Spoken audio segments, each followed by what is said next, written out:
ආයුබෝවන් SRL Foods YouTube channel එකට ඔයාව ආදරයෙන් පිළිගන්නවා. ඉතින් අද අපි හදන්න යන්නේ දියවැඩියාව, අර්ශස්, මුත්‍රාගල්, ශ්වසන රෝග, ආමාශයගත රෝග වලට ගුණදායක රක්තහීනතාවය අවම කරන තුඹ කරවිල. අපි බලමු කොහොමද හදාගන්නේ කියලා.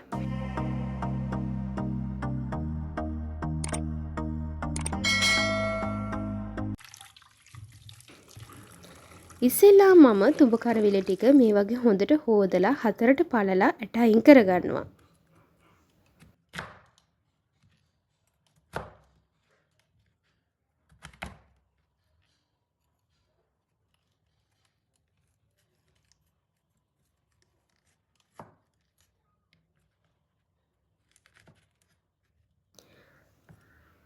ඊට පස්සේ ආයෙත් එකපාරක් හොදලා ගන්න ඕනේ.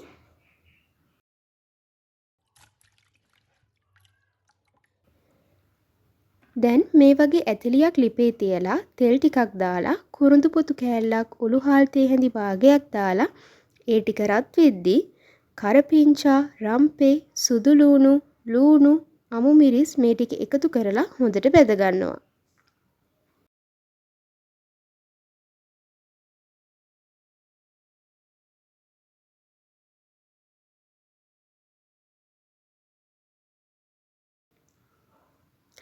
ඊට පස්සේ රස වැඩි වෙන්න උඹලකට ටිකකුත් එකතු කරගන්නවා.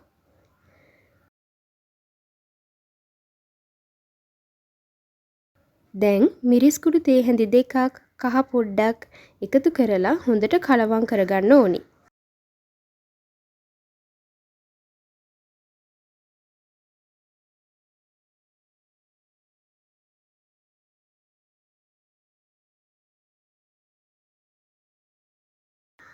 ඊට පස්සේ පොඩි ගොරක කෑල්ලක් පොඩියට කපාගත්ත තක්කාලි ගෙඩියක් එකතු කරලා කපාගත්ත තුඹ කරවිල ටිකත් එකතු කරලා හොඳට ටික වෙලාවක් කලවම් කරගන්න ඕනි.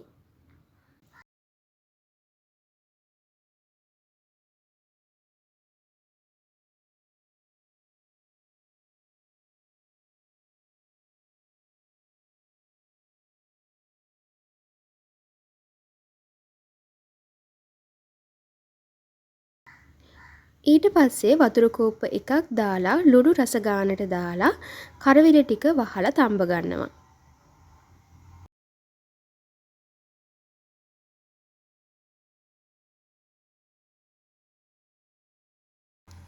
මේ වෙලාවේදී අපි දාපු වතුර හිඳිලා කරවිල ටික හොඳට තැම්බිලා තියෙන්නේ.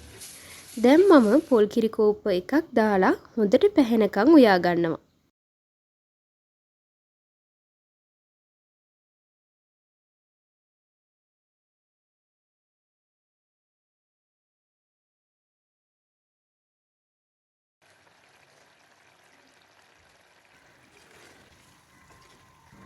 මේ වගේ චුට්ටක් හිඳීගෙන එද්දී ලිප ඕෆ් කරගන්න. ඇත්තටම මේ තුඹ කරවිල ව්‍යාංජනය හරිම රසයි. ඉතින් තුඹ කරවිල කන්නේ නැති කෙනෙක් වුණත් ඉල්ල කයි. ඉතින් ඔයත් මේ වගේ හදලා බලන්නකෝ.